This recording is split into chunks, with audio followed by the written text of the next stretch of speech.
There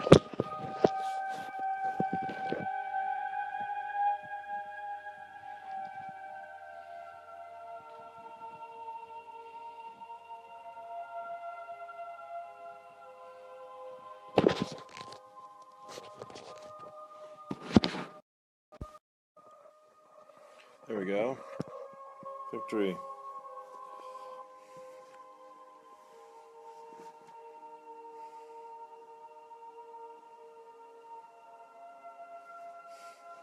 Okay, coming at you. Here we go.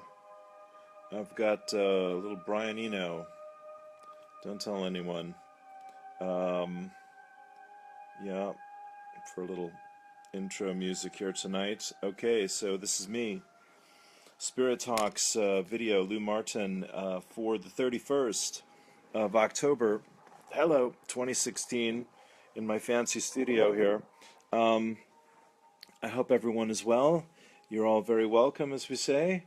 And there's a lot to talk about tonight, and I will try to breeze right through it here. And I'm starting at an earlier hour so that I can accommodate everyone's schedule a little bit better. There's Dennis, Yasmin, good to have you. So it is Halloween, my friends. All Hallows Eve. It's also in the Druid calendar here in Celtic and Druid Ireland called Samhain, and it's the night when it's part of the equinox energy when it's equal between the light and the dark.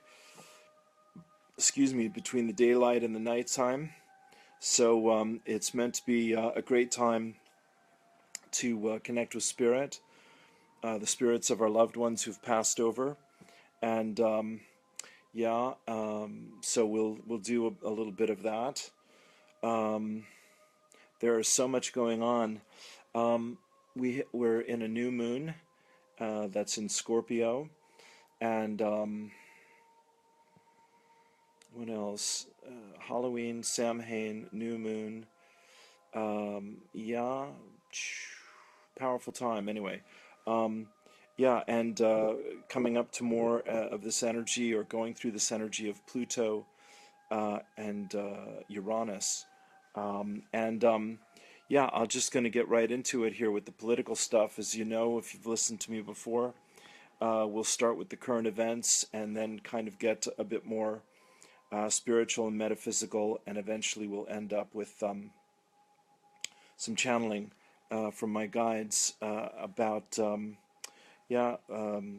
healing, and raising our consciousness. So I'm kind of shifting into gear here. Yes, I would love to be doing this more often. I always say that, and then it seems to, the days just go by here. But I will say that out loud again. It's great to be able to connect with you all. All right, and so today was, well, the last few days here in American politics. This is what we call the October surprise, and that came in the form this week, Friday, 4 days ago there, of the head of the FBI saying that he's going to reopen the email investigation with Hillary Clinton. Hey, Brenda, because a little story. You've probably all know all this, but so Hillary Clinton's chief of staff, or one of her main assistants, however you say it, is this Arabic woman, a young lady named Uma Abedin, and Uma Abedin is the ex-wife of Matthew Weiner, if we say that correctly. And Matthew Weiner is a former New York congressman who, was sending nasty messages and sexy pictures of himself to underage women, and so that there's an investigation about all this. Sadly, this is not the first time that this has happened to this fellow, or to the people that he's been connected with. Anyway. It's a bit like that, but it turns out that on Matthew Weiner's computer, there are 650,000 emails that were originally belonging to Hillary Clinton. So that is the revelation, and many people feel that this could be where the missing, hey, Guillaume, good to see you, my friend, where the missing, and Marilyn, where the missing 35,000 Clinton emails that would likely give evidence that that Hillary and Bill have been selling influence, peddling influence to the highest bidder. And actually, I saw an amazing 10-minute documentary about Uma Abedin, and that she was born in the U.S. At the age of 2. Her family moved back to Saudi Arabia. She lived there until she was 18, when she came back to the U.S. and, hey, Jeanette, and got educated. And 2 years after she came back, or finished her degree, she started working for Hillary Clinton. And she's been working for Hillary Clinton her entire career. So that's fine, but there's also a lot of evidence here, that her family, her mother and her brother, are both, and thus Uma, directly connected to the jihadis, the Wahhabis, the fundamentalists in Saudi Arabia, who were quite likely involved with the creation of 9/11. So it is really, really a ticking time bomb, and that's even aside from all the emails and the Clinton Foundation and their breathtaking, misuse of the law and all that. And the story goes here, just to finish this part of the talk here. The story goes that James Comey, who let Hillary get off, with nothing in July, that there was basically a mutiny happening with his employees at the FBI, that he had a stack of resignation letters of FBI agents that thought that this was absurd and ridiculous, and they couldn't go along with it. And it turns out, according to what I read, that his wife, James Comey's wife, said that he really needed to do something about this. And then Uma Abedin and Matthew Weiner, gave him a reason to be able to reopen all of this. So this is a game changer, as they were saying on France 24 this afternoon. This is a big mess. Now, does that mean that we get Mr. Trump? Well, it means that people might actually take a serious look, as never before, at a lady named Jill Stein. So we hope that actually that is what happens. Myself, anyway, I hope that that's what comes out of this. And synchronistically enough, Tavis Smiley, who does a very good talk show on PBS in the States, is having Jill Stein and Gary Johnson on 2 nights in a row to debate the issues. And of course, it's live, so all of this will come to the surface. So that is some powerful tale. And I've been following Hillary since Bernie, and she and her husband have run the most amazing criminal enterprise perhaps the country's ever seen. So it's great to see that somehow all of this is getting revealed, and we're talking about things deeper than, hey Joanna, than wouldn't it be great to have a woman as a president, and isn't Donald Trump an embarrassment? Both of which are quite true. All right, so I got that off my chest. Thank you for listening.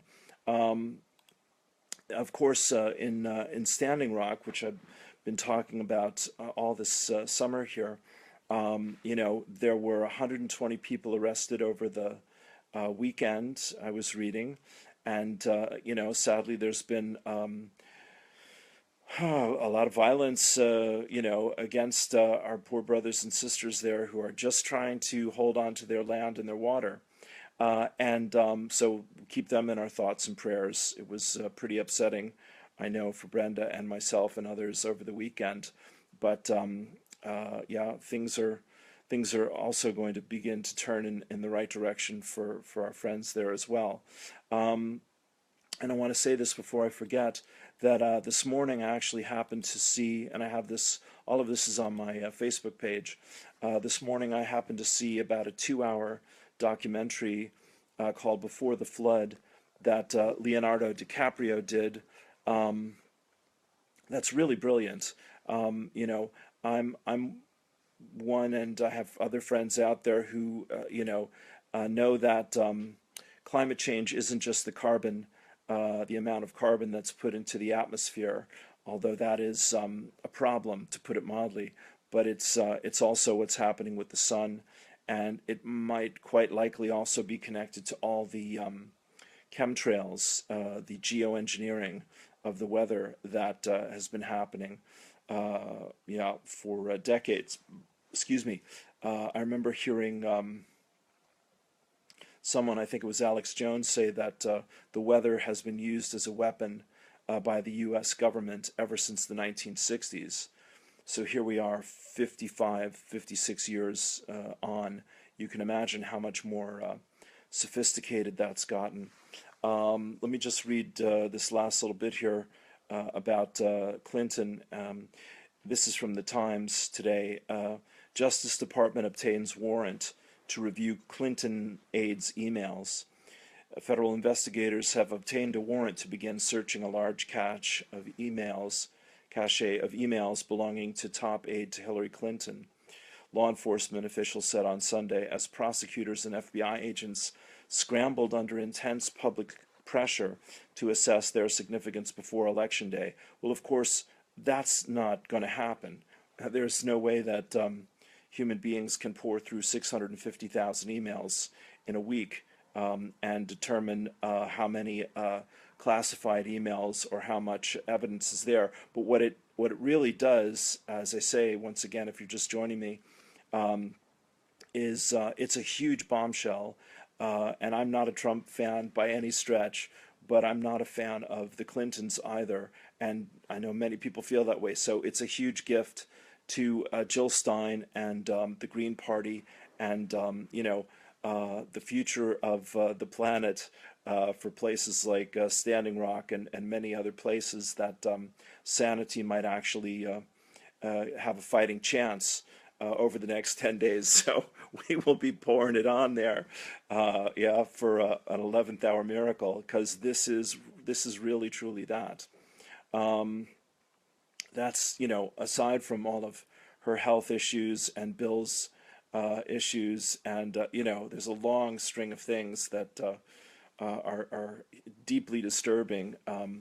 But the breathtaking scope of their corruption is, I would say, at the top of the list.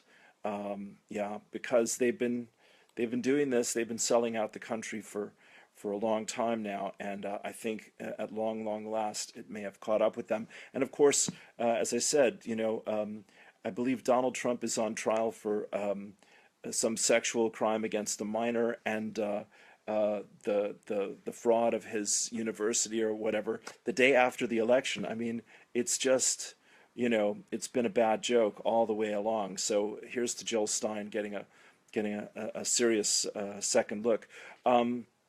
I want to say, I used to be a member of the Agape Church in Los Angeles, and I was in the choir there for a year, and it was wonderful to see that Stevie Wonder was there, and that he loves the choir, and he's invited the choir to sing with him on his next record. So that's a dream come true for Agape and Michael Beckwith and Ricky Byers and all my friends there. So that's brilliant good news. Congratulations, Agape. We look forward to more great music and great inspiration.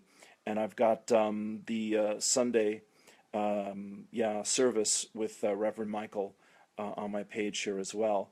I want to give a big shout out to my dear friend Brenda Garcia, who is, as always, doing amazing work with her own writing and our work together, my channeled writing, and she's very generously transcribed some sessions that the two of us did together and shared that with everyone. So Brenda, I really appreciate deeply your vulnerability and your generosity for sharing all that with us, including me.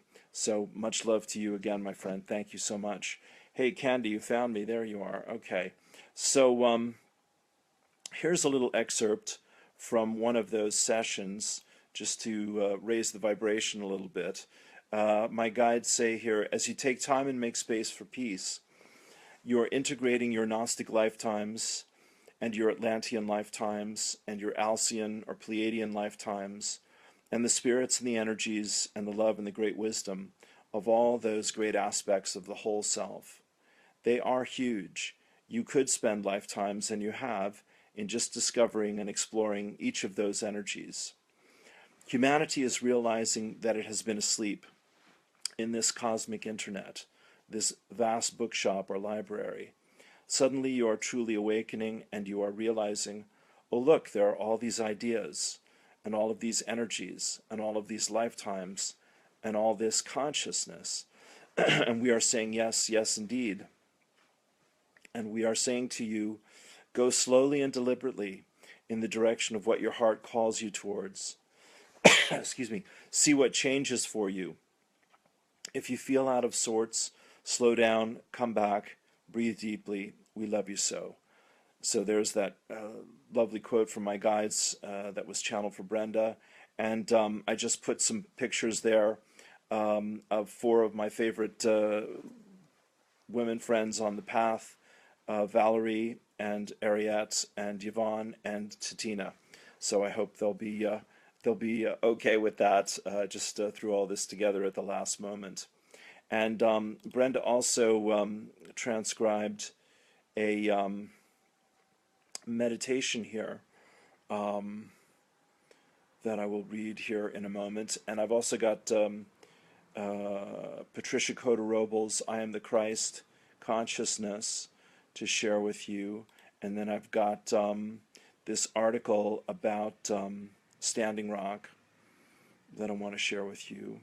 So yeah, let me switch gears here for a second, jumping around a little bit. This is called, this is in Huffington Post. Where's the title here? I am a white person who went to Standing Rock, and this is what I learned. And I'll just read this here to you. She says, I'm now, what's her name? Katie Scarlett Brandt. Let me get a splash of water here, yeah? She says, I'm now home in Chicago, but I was at Standing Rock just a few days ago. I know how it feels to sleep outside in 2 sleeping bags and a winter coat in below freezing weather and wake up to the sounds of people coughing from tents surrounding you. I remember feeling the ground shake as horses stampeded past on the way to the front lines. I can hear the elders on the microphone, the voice of the camp at the sacred fire, urging nonviolence, keeping everything grounded in prayer and ceremony. The camps at Standing Rock are the final holdout against the Dakota Access Pipeline, being constructed by Dakota Access and Energy Transfer Partners. These fields in central North Dakota are where the pipeline would cross the longest river in the United States, the Missouri River, putting drinking water at risk for millions of people and desecrating sacred indigenous land. Excuse me. After a week at Standing Rock, I can't focus on anything but the news, Facebook live feeds, and photos pouring across social media. I feel helpless for the situation and the people on the front lines. Yesterday, hundreds of militarized police bore down on the unarmed, self-proclaimed water protectors who were singing, praying, and walking along the pipeline construction site. One woman shared publicly on Facebook, quote, I seen an 18-year-old young man get shot while on a horse today, then his horse. I was standing 20 feet away. I seen young warriors on a horse being chased, on ATVs, being shot at. I seen our former chairman get arrested. I seen grandma get maced right in the face. I seen the cops drag 2 men from the sweat lodge, feet from me, in their underwear and slammed face down into the ground and arrested. All these crimes were committed against our people on land guaranteed to our people under the Fort Laramie Treaty of 1851. That's the quote there. And back to our narrator. She says, I felt compelled to make the 13-hour drive to Standing Rock, having reported on the Keystone Pipeline over the past 2 years and wanting to witness history in action. When I arrived at the Oseti-Sakoan camp at Standing Rock, I planned to register with the media tent and report on what was happening. But as I parked and climbed out of my car, 2 teenage boys riding bareback on horses stopped me. Red bandanas covered their faces. Where's the action? They demanded, talking over each other. I'd just seen dozens of people take off in cars and on foot toward the pipeline construction site a few miles up Highway 1806. I pointed that way. The boys leaned into their horses, tapped them with their heels, and let out warrior cries as they rode off. That's when I decided to experience Standing Rock first as a human being, not as a member of the press. The camps represent a coming together of tribes from across the country and people from around the world. They sit at the crossroads of incredibly complex issues: public health, environmental justice, First Amendment rights, and indigenous rights. By allowing Dakota Access to dig under the Missouri to run this pipeline, the government is putting private interest before the public health. Flint, Michigan showed us what a water crisis looks like on a relatively small scale, small being an entire city. By allowing the fossil fuel industry to occupy the land and rivers of the United States, instead of shifting to renewable energy resources such as wind, solar, and geothermal, the government is putting private interests before the environment. In the past 12 months alone, North Dakota reported 272 uncontained oil spills, defined as an overflow of the facility boundaries or a leak from a facility pipeline, and contained oil spills 904 in North Dakota alone. By allowing this construction to happen on indigenous land, the government is putting private interests before Native American treaty rights. In September, the construction company dug up human remains from a Native American burial ground, which is why dozens of campers are occupying the land at this specific location, directly beside the burial ground. This is land that originally belonged to the tribe as a result of the Fort Laramie Treaty of 1851. Okay, so we get the picture. It's pretty bad. It's pretty dramatic.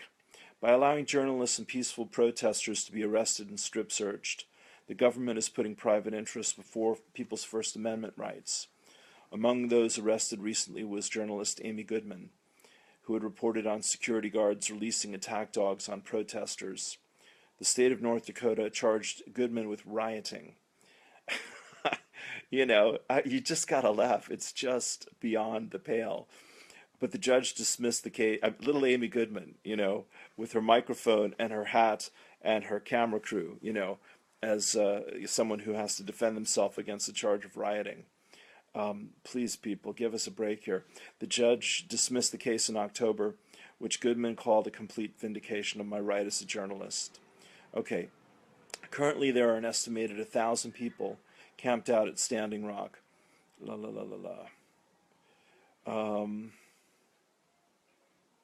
So it's a great article.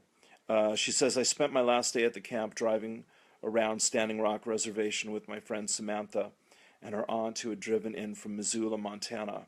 After visiting Sitting Bull's grave, we drove south across the reservation to the town of Kennel, where we found an overgrown cemetery next to a modest church. At the center of the cemetery, a giant plaque lists the names of nearly 600 people, a not-so-distant reminder of what can happen when Native people lose one of the only things they've been left with, their treaty rights. These names belong to the deceased whose unidentifiable remains were moved after the United States government declared eminent domain of reservation land in the 1950s. The government made the declaration in order to construct a dam along the Missouri River. The future. If you don't understand what's happening at Standing Rock or think protesting is a waste of time, remember that people coming together to speak out against something raises public awareness. At Standing Rock, it didn't matter that I was a white person. It mattered that I went. What happens there to the water, to the people, and to the land affects all of us. If this movement fails, we will feel its echoes for years to come. Okay, so that's well worth your time. Yeah, in Huffington Post of all places, Katie Scarlett Brandt. Here's to you. Okay, thank you. So that's my Standing Rock. That's my 2016 election. Moving on. Yeah, that's my Agape update. John Berger. Will I talk about John Berger?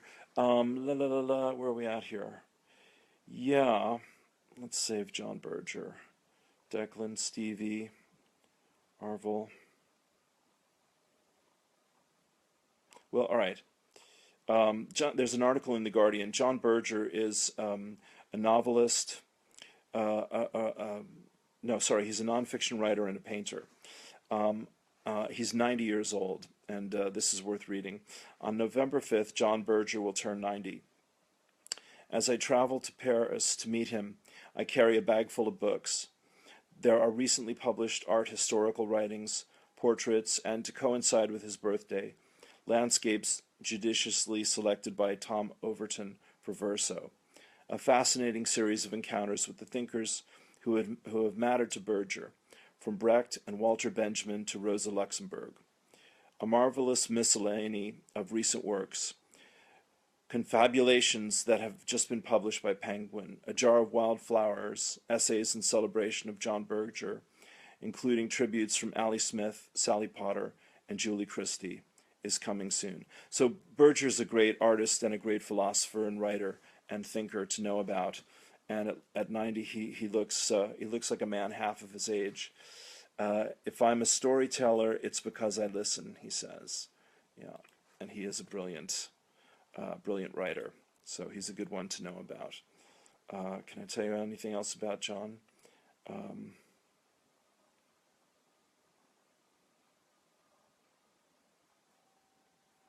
Yeah, his most famous book was called Ways of Seeing.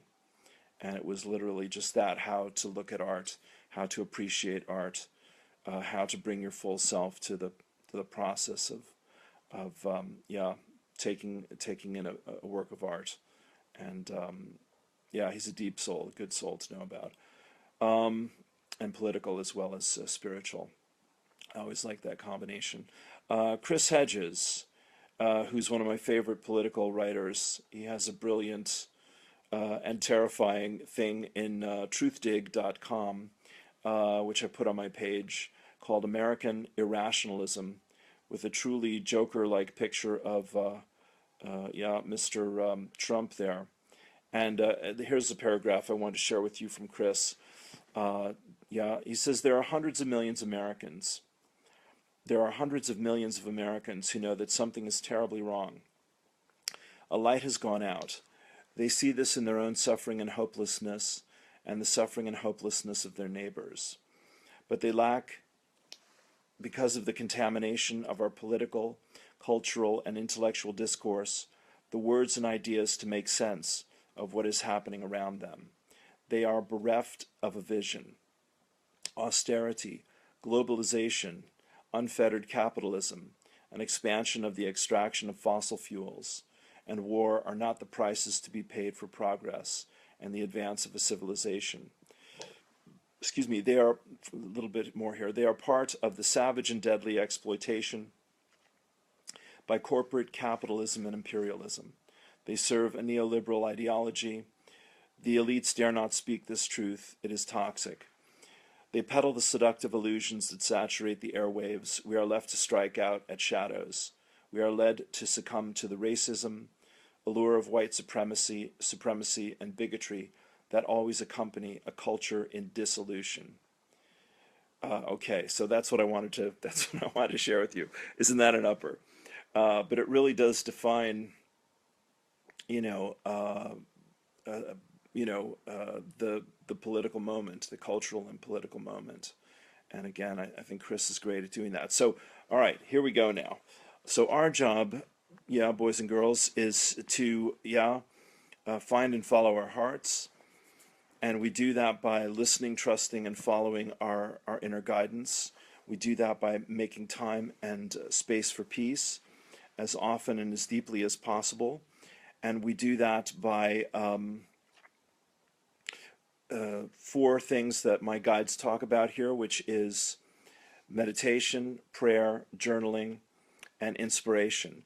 And inspiration is perhaps the most elusive and the most powerful of all of those pursuits, because it's my desire to find and follow my heart, to share my inspiration with you, to do the things that are uplifting and inspiring, even as we look at things that are challenging and confronting, etc.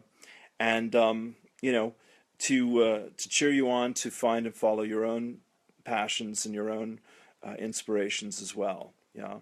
So it's once again, it's a pleasure for me to get this time to be able to do this with you. So I want to do, on that note here, I want to do Keishe Crowther meditation, which is called I Am Christ Consciousness.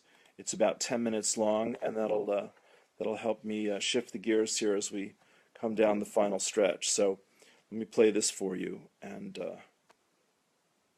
go ahead and close your eyes and take a deep breath, and here we go. And I am one with the I Am presence of all humanity. What I invoke for myself this sacred and holy day, I invoke on behalf of every man, woman, and child on earth. I do this in perfect alignment with each person's divine plan and the highest good for all concerned. This is possible because we are one and there is no separation. On the holy breath, I now breathe in and out, deeply and rhythmically, through my heart chakra. With every in-breath, I align with the love of my Father, Mother God, and the sacred fire breath of the Holy Spirit. With every out-breath, my godparents open my heart chakra to new breaths and project their divine love and power into the physical plane of Earth. Through this activity of light, the portal within my right brain hemisphere and my heart chakra, through which the love of my Mother God originally flowed to bless all life on Earth, is once again opening to full breath. As the full divine potential of my Mother God's pink flame of love pulsates through my heart chakra, it is brought into perfect balance with my Father God's blue flame of divine power, which is also pulsating within the divinity of my heart. My newly balanced heart flame has a dual pulsation. The first pulsation is the in-breath, assimilating and absorbing the power and love of my Father, Mother God.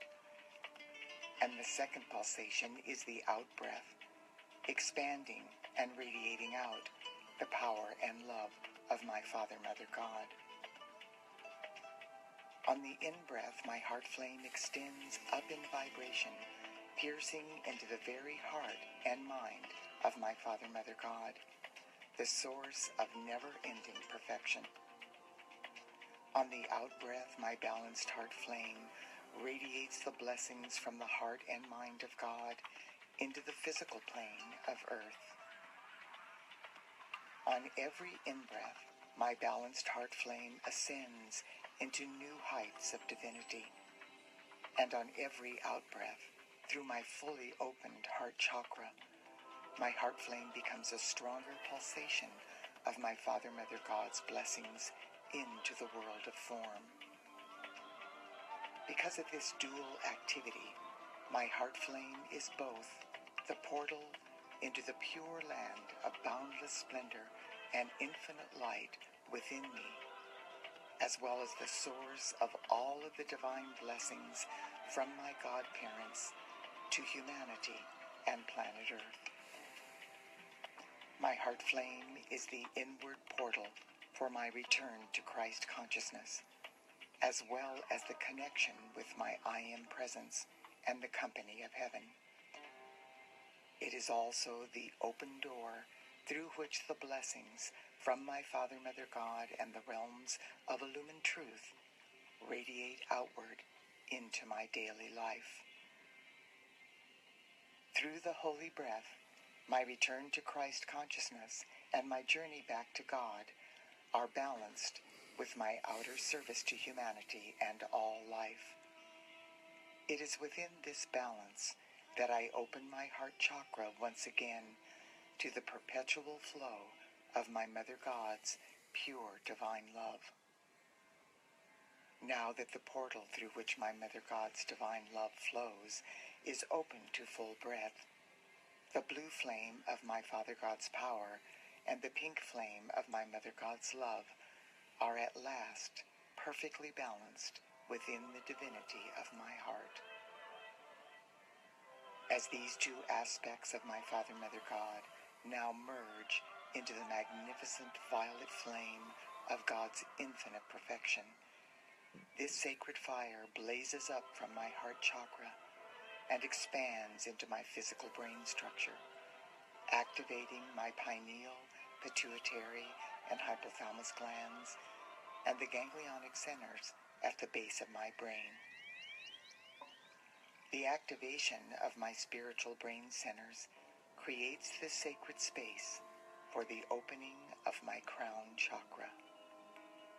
As this occurs, a greatly intensified frequency of the yellow gold flame of God's wisdom, enlightenment, illumination, and Christ consciousness begins to flow from the very heart of my Father, Mother God, through my I Am presence and into my pineal gland. This intensified yellow gold flame now flows through my pineal gland and is anchored within the divinity of my heart flame. With this influx of light, the full divine momentum of Christ consciousness now flows through my crown chakra and my pineal gland into my mental and emotional bodies. As I return to the enlightened state of Christ consciousness, my heart and mind are recalibrated to higher frequencies of oneness and reverence for life than I have experienced since humanity's fall from grace eons ago. Now that I am experiencing Christ consciousness, I am able to easily communicate with my I Am presence, my Father, Mother God, and the entire company of heaven through the natural process of open heart and mind telepathic communication. I realize now, as never before, that Christ consciousness is my divine birthright as a beloved son or daughter of God. In this level of consciousness, I am one with my Father, Mother God, and every particle and wave of life throughout the whole of creation. Now that I am living, moving, breathing, and being within the elevated state of Christ consciousness, all that my Father, Mother God have is mine. I now know and comprehend in new and profound ways that the path of divine love is the way, the truth, and the life for every son and daughter of God. With the God-victorious return of my Mother God's love and my return to Christ consciousness, I now have the ability to assimilate the entire nature of God's divine love into my heart flame on every in-breath as I rise endlessly toward the supreme source of all life. And on every out-breath, I have the ability to expand the patterns of perfection for the new earth into the world of form, greatly enhancing my ability to co-create heaven on earth. My Mother God is at long last able to release the full potential of her divine love through my heart flame. This allows the balance of the divine masculine and the divine feminine to become a manifest reality within every person's heart, thus reversing and healing the adverse effects of humanity's fall from grace once and for all. The light now flowing through my heart chakra and my newly balanced heart flame is creating an environment of divine love that is now flooding the planet. When I return my attention to the balanced expression of my Father, Mother, God pulsating in my heart flame, the illusion of separation and duality is shattered. My heart is unified with the hearts of all of the sons and daughters of God evolving on earth. And once again, I experience the bliss of knowing that we are one and that love is all there is. Knowing this profound truth evokes from within the deepest recesses of my being a reverent feeling of infinite gratitude. Now, in Christ consciousness, and within the full divine momentum of my Father God's power and my Mother God's love, I affirm with deep conviction, I am a Christ-conscious being, a very powerful light. I am a force of God moving upon this planet. I am an upward rushing force of vibration and consciousness, which is the immortal, victorious, threefold flame pulsating within my heart. My heart flame is the electronic aura spiraling around me. God's infinite light perpetually flows through my aura, and I am one with this light.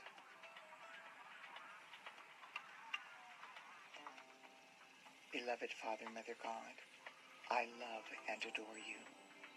Please shine through my every effort of becoming one with your divine power and love.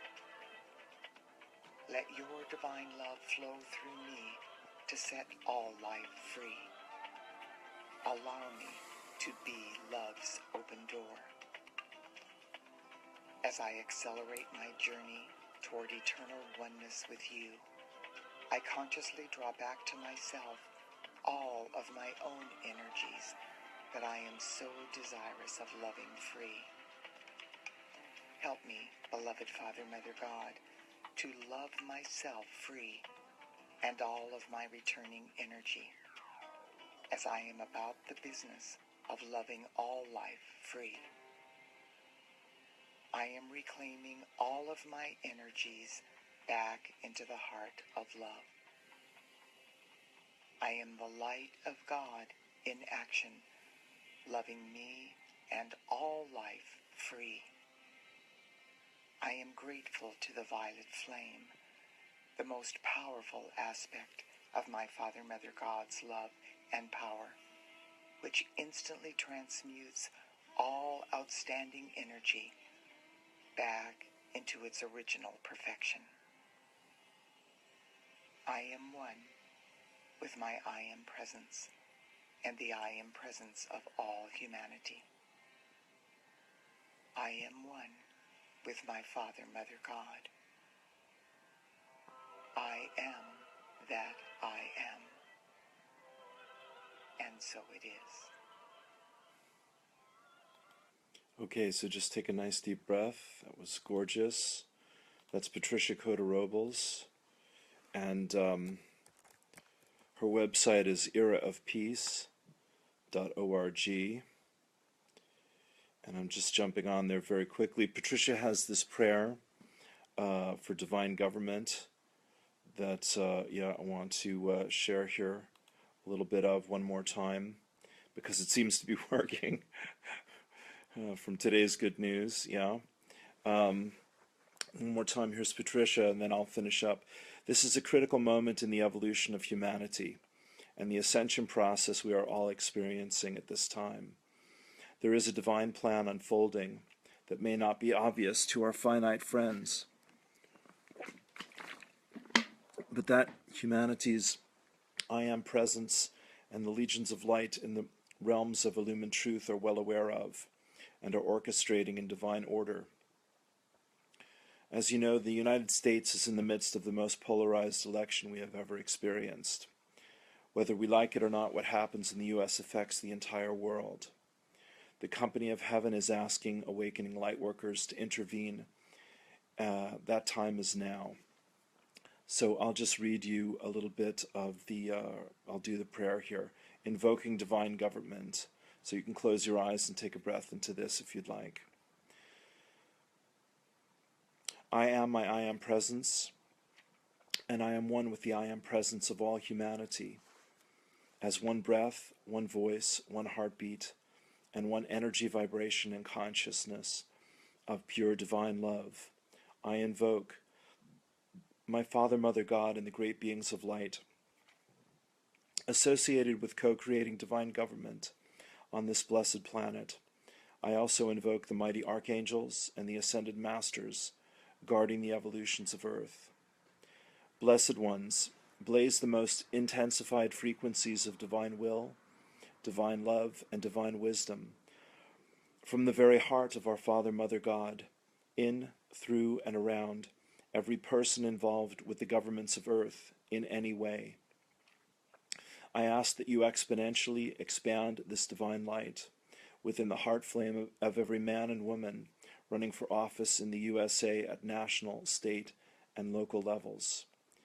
Now, beloved legions of light, blaze these intensified frequencies of divine will, divine love, and divine wisdom in, through, and around every single registered voter in the U.S., awaken the entire electorate to the profound opportunity at hand, and enlighten every person to the profound truth that it is time for divine government to manifest now.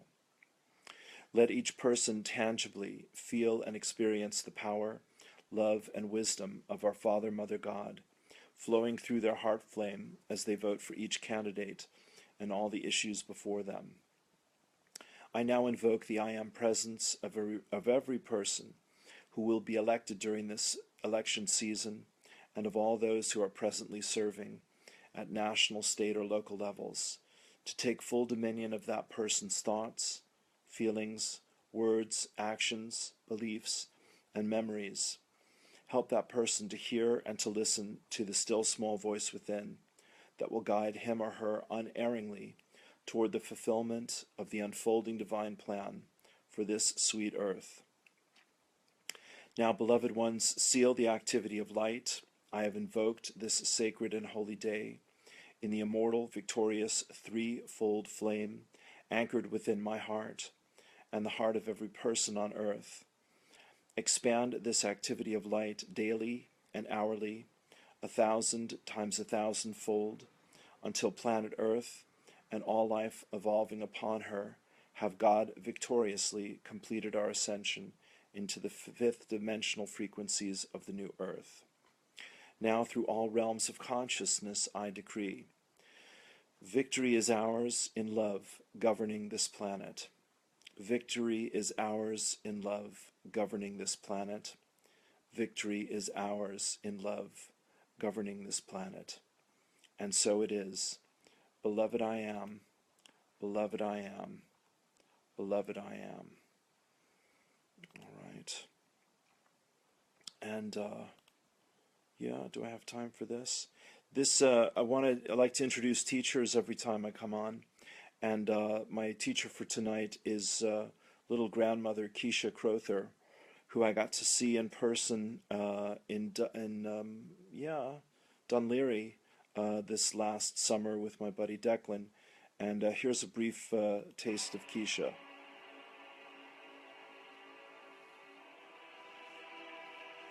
So we'll try this. We come here not remembering everything,